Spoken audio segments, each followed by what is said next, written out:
नमस्कार श्रोते हो, रेडिओ जयंतच्या आनंदी कट्ट्यावर मी अनुराधा आपणा सर्वांचं मनपूर्वक स्वागत करते.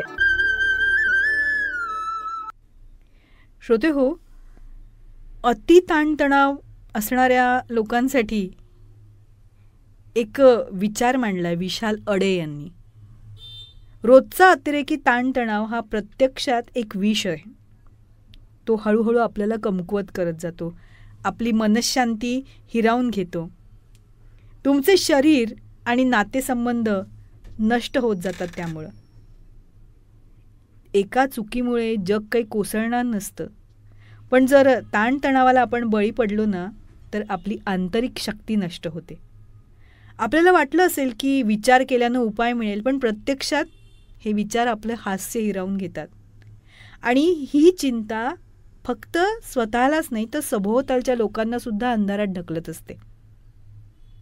म्हणून थांबा, कारण हा पिंजरा बाहेर नाही आहे तर आपल्या स्वतःत आहे आणि याची किल्ली आपल्या हातात आहे. आतून उघडू शकतो आपण तो. तर यापासून मुक्त होण्याचे काही उपाय आहेत, टिप्स आहेत. त्या अशा की सगळं काही नियंत्रित करायचा प्रयत्न जो आपण करतो तो सोडून द्यायला हवा. जे आहे ते स्वीकारायला हवं. ताण म्हणजे एक मृगजळ आहे, ते आपल्याला कुठेही घेऊन जात नाही.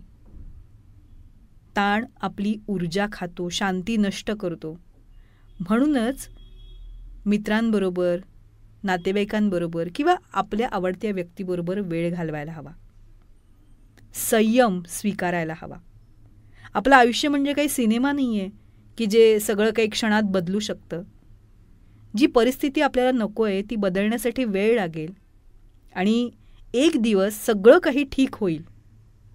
हा विश्वास आणि हा संयम आपल्यात असायला हवा.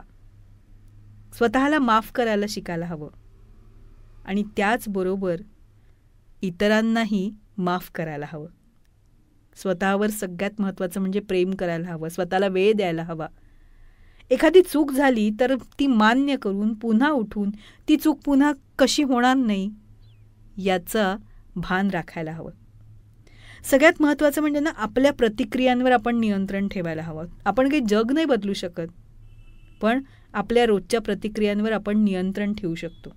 दररोज स्वतःला सांगायला हवं, मी शांत राहीन, मी सकारात्मक राहीन, मी हे करूच शकतो. हा विश्वास आपल्या अंतर्गत चिंतांना, काळजांना साखळीत बांधेल. म्हणजे काय, बद्ध करेल. त्या चिंता आपल्याला आपल्या मनामध्ये, आपल्या विचारांमध्ये त्यांना डोकावू देणार नाही. तर हे काही उपाय आपण केले तर नक्कीच आपण अतिताणापासून, अतिविचारापासून स्वतःला वाचवू शकतो आणि आपलं मानसिक स्वास्थ्य उत्तम राखू शकतो. तेव्हा श्रोते हो, हा होता आनंदी कट्ट्यावरचा आजचा सुंदर विचार. तुम्हाला तो कसा वाटला याविषयीची तुमची कमेंट बॉक्समध्ये नक्की लिहा. आणि त्याचबरोबर रेडिओ जयंतचे दर्जेदार कार्यक्रम ऐकण्यासाठी रेडिओ जयंत लाईक करा, शेअर करा आणि सबस्क्राईब करा. रेडिओ जयंतचं सबस्क्रिप्शन फ्री आहे आणि त्याचबरोबर नोटिफिकेशनसाठी बेल आयकॉनवर क्लिक करायला सुद्धा विसरू नका.